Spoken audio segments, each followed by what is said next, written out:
I'll tell everyone right here, right now, how to get fucking rich. I'm gonna tell you how to get rich. If you're a scientist, you never ever wake up, go into the lab, pour the right chemicals, and fix the problem. That doesn't happen. You go into the lab, you try some shit, it fucks up. You try some new shit, it fucks up, and you keep fucking around until something kind of works. Penicillin was a mold that grew on accident on top of an old experiment. And the dude goes, "What's this mold?" "Oh, it's penicillin." Before you know it, you have antibiotics. So mistakes, eventually something goes well. So I say this to people, look, how many ways have you tried to earn money? You earn money X way. How many other ways have you tried? Because you need to try a whole ton of ways, and you got to make a bunch of mistakes like a scientist does to find the thing that works. And everyone's heard this before, right? And then they'll say they have two hurdles to doing that. One, they're lazy. And two, they'll say, well, I have ideas, but I don't know how to start. Or I have ideas, but I need money to start. So then what you have to do, and this is one of the things I teach on CobraTate.com in my Hustlers University, is you have to look at your business ideas and your plans and find a way to remove the need for money to attempt them. So my philosophy on business is this. Any business in the world that could genuinely work without investment. People get this idea in their head. I need loads of money. Did you start 21 Colin with loads of money? I started with $100. Exactly. No one come along to you and gave you loads of money. So, and every single business I've tried, I will find a way to launch it for effectively free. And if it starts to make money, then maybe I'll put money in. Or then maybe I have some balance sheet. I can go to an investor and get money. But everyone has this idea they need money first. So I'll give you an example. So like I said, you want to try lots of different things. So let's say off the top of my head, you want to try a makeup brand. You're a woman, you want to try a makeup brand. So a woman will sit there. I've had people come to me and go, Andrew, I want to start a makeup brand. Okay. I need 200 grand. Why? I need to get makeup, and I need to get labels. I need to get packaging, and I'm going to get it all shipped in, and then I'm going to sell some, blah, blah. That is the wrong way to look at a business. Here's how you start a makeup brand. I say, make a fucking website, get some images of makeup, do your advertising or your marketing or whatever you were going to do, put it on the internet without any makeup in stock, and see if you can sell. Because if you start to sell, now you have money. Now you can email each customer and say, sorry for the delay. There's a shipping delay. We're going to give you a free lip gloss. And now you got money coming in. You can start to source some makeup. If you don't sell anything, then the idea would have never worked in the first place, and you haven't wasted 200 grand on boxes of makeup.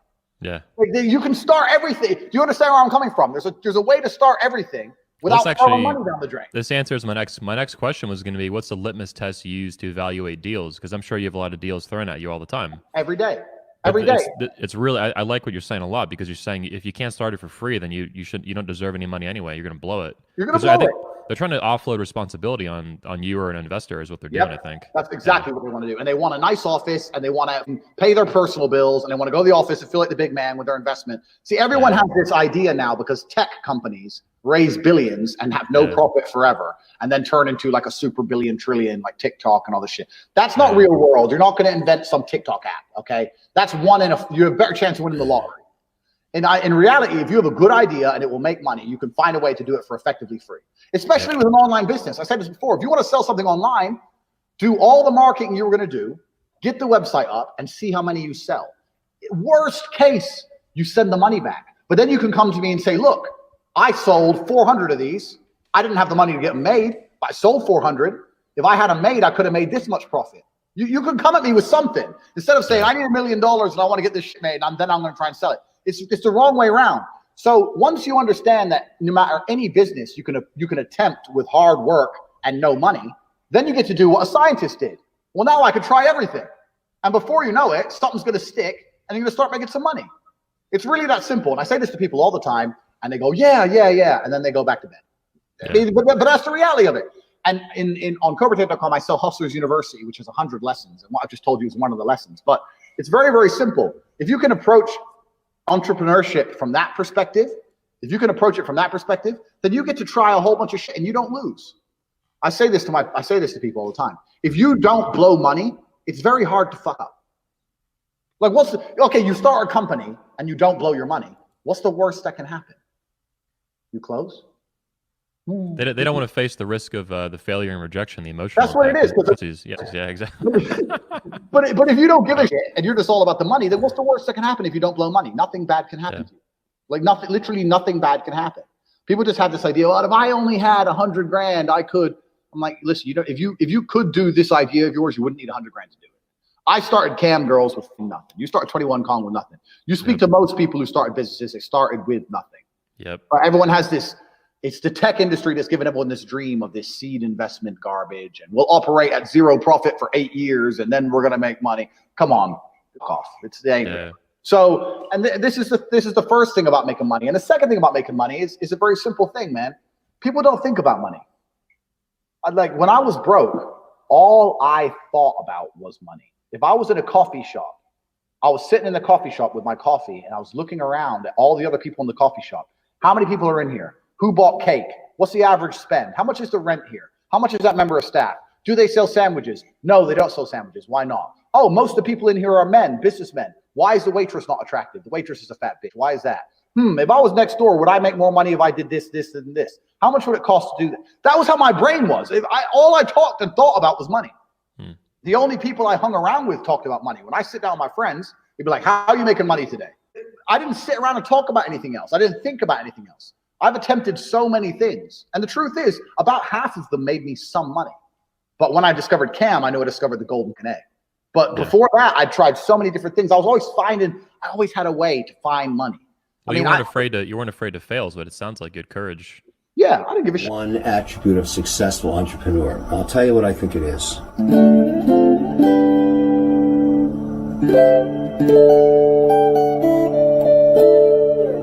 All right. I need a little musical interlude to gather my thoughts. But I'll tell you what it is. A mentor taught me this years and years ago. When you're an entrepreneur, there's so much noise coming at you. There's so much distracting you, and you're trying to make everybody happy, and you're trying to solve problems for everybody that works for you and the customers that you have. And it's so powerful that sometimes you lose focus. Sometimes you forget why you're there. You have to set goals, both short and long term, and stay myopically focused on achieving those. You have to shut out the noise. You have to shut out the criticism. You have to shut out the haters, the guys that are hassling you, the people that are calling you your competitors, all that stuff. And you're going to have all that. You're going to have all of that stuff, and that's all distracting. If you have the ability to just shut that out of your head, you'll be successful because you stay focused on the prize. People are very, very challenging to work with sometimes. You're going to find that out. It doesn't mean you can't work with them. But if you're trying to make everybody happy, you will make everybody unhappy eventually because you can't do it. You have to think about three things. Your customers, are you taking care of them? 2, your employees, are you taking care of them? And number 3, your shareholders are the people that loan you the money to run your business. They are what you spend your time on 24/7. You can't solve all the world's problems. You can't take care of every baby whale. You can't clean up all the oceans overnight. You have to stay focused on your business to make that successful. Then after you've become successful, and hopefully you will, you can start focusing on all the other things that are really important to you. But if you try and do that at the beginning before you solve for your customers, your employees, and your shareholders, you're going to fail. And that's what many, many young entrepreneurs don't understand. You've got to have a myopic focus to shut out that noise. I know it's not easy to do that, and making people unhappy with you because you're so razor focused can often feel troubling to you. But if you can't do that, you're not a leader. If you can't do that, you will not be a successful entrepreneur. If you can't focus, you just won't make it. So remember that. These are tough love suggestions, all right? It's just the nature of how it works. But if you can, and you have... Honestly, like there's a friend of mine who's got a great saying about creating a company, which is trying to build a company and have it succeed is like eating glass and staring into the abyss. So, I mean, what tends to happen is it's sort of quite exciting for the first several months of starting a company. Yeah. And then reality sets in, things don't go as well as planned, customers aren't signing up, the technology or the product isn't working as well as you thought. And then that can sometimes be compounded by a recession, and it can be very, very painful for several years. So I think, frankly, starting a company, I would advise people to have a high pain tolerance. Yeah. And thanks for reminding us of the harsh, very harsh and brutal reality of launching a startup. There is that Elon Musk / Tony Stark mystique. People think, you are, Robert Downey Jr. modeled his character, Tony Stark, Iron Man, on you. It's easy, it's fun. You're a superhero titan of industry. But it's really hard. It's really difficult. And it's something that requires perseverance and grit. Do you fear that maybe in this generation or the younger generation that they don't have that perseverance and grit to take on these really tough challenges? I think some people do. Yeah. But no, I think it is definitely true that, I mean, maybe there are occasionally companies that get created where there's not an extended period of extreme pain. But I'm not aware of very many of such instances. Yeah. So, but I do think that new great entrepreneurs are born every day. Yeah. And we'll continue to see amazing companies get built. Yeah, but I would definitely advise people who are starting a company to expect a long period of quite high difficulty. Yeah.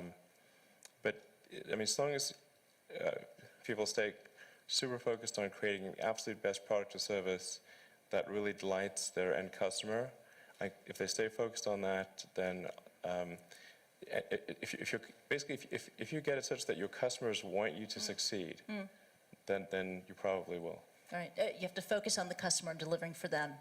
Yeah. Make sure if your customers love you, your odds of success are dramatically higher.